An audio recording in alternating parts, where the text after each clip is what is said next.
Lots of sunlight out today, although at the same time there are a lot of clouds as well. And what's going on today?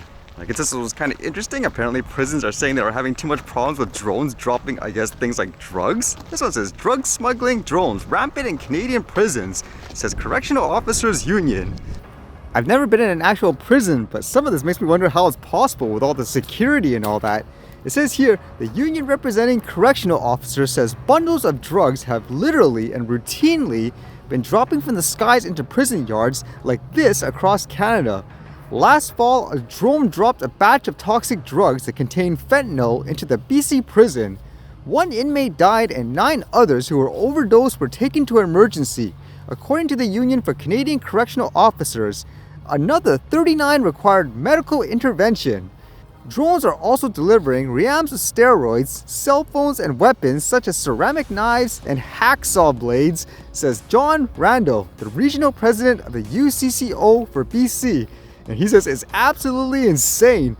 And they even say here, drones are flying right up to an inmate's window to deliver drugs similar to a takeout window for fast food. It just makes me wonder again, how is this even possible with all the security and all that? Now they do talk about how because of this, they want to try to implement some kind of countermeasure to detect the drones and all that. It just makes me wonder why you just don't fly your own drone in many ways too. And at the same time, again, with all the security there should be, I would imagine, in these places, how do people actually get away with it? That's what I'm wondering anyways. But again, because of this, they're calling for more solutions in terms of, I guess, people using drones. Now, whether or not this will create even more over-the-top regulations, I don't know.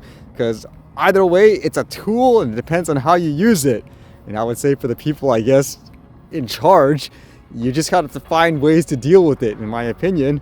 Because it's not going to stop people 100% no matter how many regulations and stuff you come up with. And in terms of drone-related incidents in the regions, as they say here, it says from March 2020 to February 2022, apparently, I guess, the hardest hit was Quebec. Wow, that's a pretty big difference compared to everyone else. 43%, I guess, of the drone-related incidents. And in terms of, I guess, news about crime and stuff like that, I did hear apparently in some states in the US, things like theft is basically out of control. And specifically, I guess, in a state such as California. And this was kind of crazy where apparently the company Target, it says here, they're forced to put stock under lock and key. Even toothpaste is on lockdown. A branch of the US-wide supermarket Target has been locking aisle after aisle of products away behind security doors as shoplifting soars. Footage taken at the store in San Francisco show how much of the toiletries and cosmetics locked up. Although it's usual to lock up certain items, the security at this store has gone above and beyond. So kind of like they said, I looked for the video and you can see here, I guess, whoever this is that posted this, the person's walking around and it looked like every basic item is under some kind of, I guess, lock. For example, toothpaste, soap. Is the issue really that bad down there? It's just for some reason, I guess, not many people are enforcing the law where a criminal doesn't feel the punishment will even exist, or maybe it's just so light they don't care it's worth basically the risk of getting arrested or whatever fine they pay. Because I know I read apparently Walmart closed a bunch of stores as well. Apparently this one was in the Chicago area for similar reasons, just too much theft. Just think about it too. Just not too long ago, a lot of places were saying defund the police and stuff like that. They want less of them. Yet now you have so much crime in so many places. What's the solution for this now?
Alright, see you guys later.